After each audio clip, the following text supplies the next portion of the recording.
E acho que na questão até dos próprios governos, é muito mais interessante para os governos essa narrativa que é o ouro digital, porque até mesmo no Brasil barraram, qual que era a tentativa de um Pix em 2020? Era do WhatsApp? Acho que era do WhatsApp. Era do WhatsApp, Do WhatsApp exatamente. o governo foi lá, não vai ter, porque o Pix já estava para sair, né? Então acredito que se o Bitcoin fosse o dinheiro onde as pessoas transacionassem, eu acho que os governos não iriam achar tão interessante para ter algo que não estaria no controle deles do que algo que estivesse. Claro. 100% concordo contigo. Tanto que todos os grandes casos de prisões feitas para servir de exemplo no mundo do Bitcoin, os principais lá atrás era gente que tinha site de comércio, que aceitava Bitcoin. O Ross Ulbricht da Silk Road, sim. então dinheiro pseudônimo da internet para comprar coisas ilícitas. Essa narrativa toda apavora os governos, né? E muito bem lembrado esse caso do WhatsApp. Eu vi que isso veio até à tona agora com o discurso do Trump Sim. contra o Pix, né?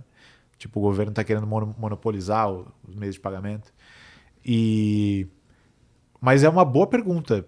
Eu acho que no curto prazo, um Bitcoin meio de pagamento incomoda menos, mas acho que no longo prazo, um Bitcoin reserva de valor tem um impacto mais profundo na sociedade.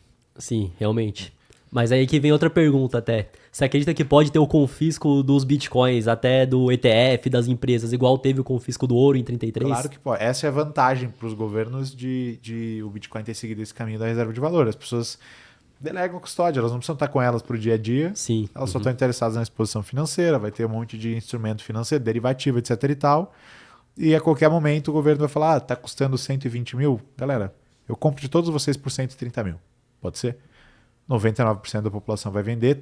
Espero que não, né? Porque a galera Talvez se até a eduque força até lá. mesmo. Até Você vai coercitivo ter mesmo, tá 120, É que às vai vezes ser 130 e você vai ter que... Não precisa ser a força, sabe? Esse é meu ponto. Essa sutileza que é a verdadeira perniciosidade do negócio. Você ter acesso à impressora de dinheiro e transformar o dinheiro num sistema de controle é um poder tão grande que te permite evitar a violência para fazer as pessoas se dobrarem de joelhos diante de você. Tá 120 mil bitcoins, você não quer vender por 130? Eu te compro por 180 mil dólares. Não quer vender? O governo pode surrupiar das pessoas, como fez com o ouro lá na época, pagando um preço acima do mercado também. O problema é que nos anos seguintes, é óbvio, o preço vai explodir dispara, depois. né? Mas eu acho que tem a chance disso acontecer. Os bitcoiners mais das antigas são bem convictos de que isso vai acontecer. Tem gente que acha que o Satoshi até deixou alguns sinais subliminares no Bitcoin de que isso aconteceria. Vocês já ouviram essa? Esse não. Como é que foi isso? O ajuste de dificuldade, sabe ajuste de dificuldade? Sei. Acontece a cada 2016 blocos. Que se você virar o número do avesso é 6102, que é o número da ordem executiva na qual os Estados Unidos tomaram o ouro da galera. Entendi. Sei, né? É. Forçado, né? É que eu vejo muito mais assim, a dificuldade como algo temporal pra que faça sentido. Tipo 2 semanas. Exato, é que, pô, é um tempo que é ok do que o cara pensar Um número justamente xamânico. nisso, né? Concordo contigo, mas é curioso.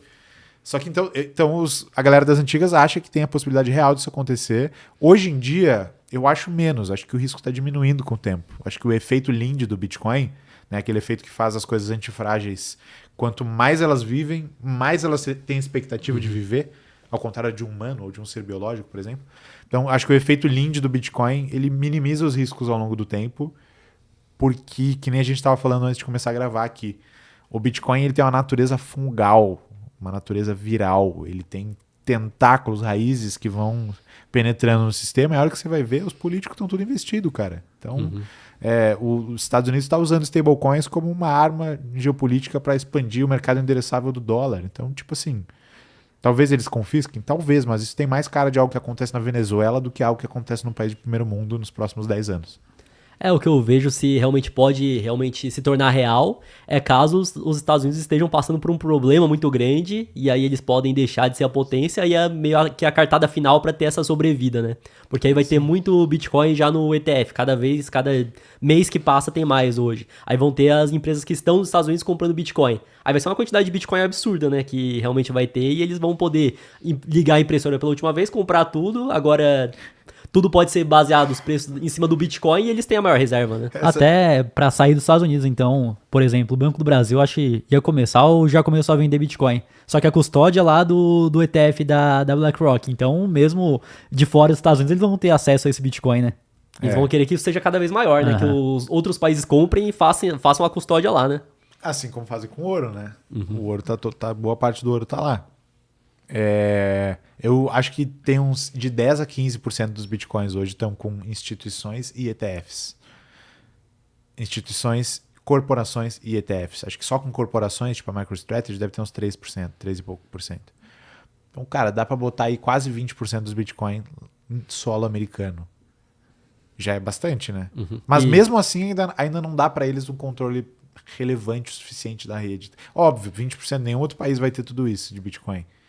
Mas o Bitcoin segue funcionando como uma moeda neutra, politicamente incrível, global, tá ligado? Então, esse cenário não é apocalíptico pro Bitcoin, mas eu achei muito bom. Quem tiver realmente vai se dar muito bem. Porque... esse é o ponto. Quem tiver vai se dar bem. E tu usou o termo ligar a impressora pela última vez, achei muito bom. Porque será que vai ser uma última vez? Ou será que vai ser mais um processo, né? O quão rápido o quão abrupto esse momento dessa derrocada. E pode ser a impressora da forma que nós conhecemos, né? Porque aí talvez seja outro tipo de impressora com os Estados Unidos tendo a maior parte dos bitcoins do mundo, né? Stablecoin, tá tudo no guarda-chuva deles. Imagina quando tiver trilhões e trilhões de stablecoin, de repente, emite mais 10 aí, faz aqui. Vai saber o que vai acontecer. Se eles têm o controle, né? Se eles têm o controle. Assim, historicamente, o declínio dos impérios tem um certo formato, tem certos padrões e tem uma certa velocidade. Não acontece em dias, né? Mas hoje em dia as coisas acontecem tão rápido.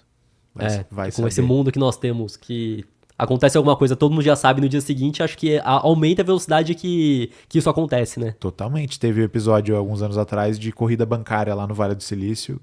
Teve um banco que foi secado em coisa de 1 dia, 2 dias. Foi só ter o rumor que era o Silicon Valley, né? Exatamente. Que várias pessoas que tinham startup que receberam uma rodada de investimento começaram a sacar o dinheiro porque já teve o rumor, não quero pagar pra ver, já vou sacar, e foi o suficiente pro banco quebrar, né? Pra você ver a velocidade que o negócio se espalha. No passado isso não acontecia. É por isso que aqui no Brasil você tem lei. Eu não sei exatamente o contorno da lei, mas que tu não pode, aqui no podcast, espalhar informações que levem a uma corrida bancária numa instituição financeira. A razão pela qual embasou até as decisões lá sobre o vídeo que o cara fez sobre a XP lá.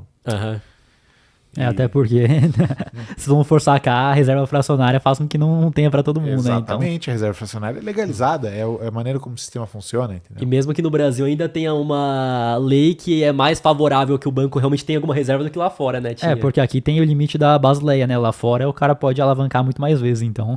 Lá fora nos Estados Unidos tem história de Bitcoiner que saiu para criar um banco, que seria provavelmente acho que o primeiro banco americano hoje, operante, com 100% de reservas, e não deixaram. Essa seria a missão do banco, e não deixaram, porque o time do banco descobriu que tecnicamente é proibido se operar um banco com 100% de reserva lá nos Estados Unidos. Chama custódia, se não me engano, o banco. E então é isso, é a maneira como o sistema funciona. É que hoje, para você ser um banco, você tem que estar do lado do Estado. E se você não estiver do lado do Estado, então ter um banco com 100% de reserva faz com que esse banco seja muito mais sólido e atraia todo mundo, né? E aí vai fazer essa corrida dos outros que estão junto com o Estado, né? Exatamente. É meio que lembra até o esquema que supostamente as pessoas têm falado aí que talvez acontecesse na CBF, em que tá todo mundo com a mão molhada ali, tá todo mundo interessado. Então, tipo assim, daria pro negócio, pra organização funcionar melhor, ter mais dinheiro pra fazer coisas mais legais? Daria, mas aí não daria pra todo presidente de federação ter o salário mensal ali. Daria pra todos os bancos funcionarem melhor, um ambiente mais competitivo, melhor pro consumidor, novas empresas? Daria, mas é melhor a gente preservar como tá aqui, com requerimento de reserva super baixo, todo mundo opera alavancado pra caramba, e se der algum chabu, a gente cobre aqui, entendeu? E a inflação acaba sendo positiva para os bancos, então vai querer que tenha e vai se manter dessa forma. Segue o baile. O sistema é desenhado para empobrecer quem usa o dinheiro dele para poupar ao longo dos anos. E quem não percebe isso se ferra. E para você que quer comprar criptomoedas ou investir no exterior, a parceira aqui do podcast é a Quantifury, corretora internacional 100% taxa zero. E fazendo seu primeiro investimento equivalente a $50, você ainda ganha uma recompensa em Bitcoin. É só escanear o QR Code que está aqui na tela ou clicar no link da descrição.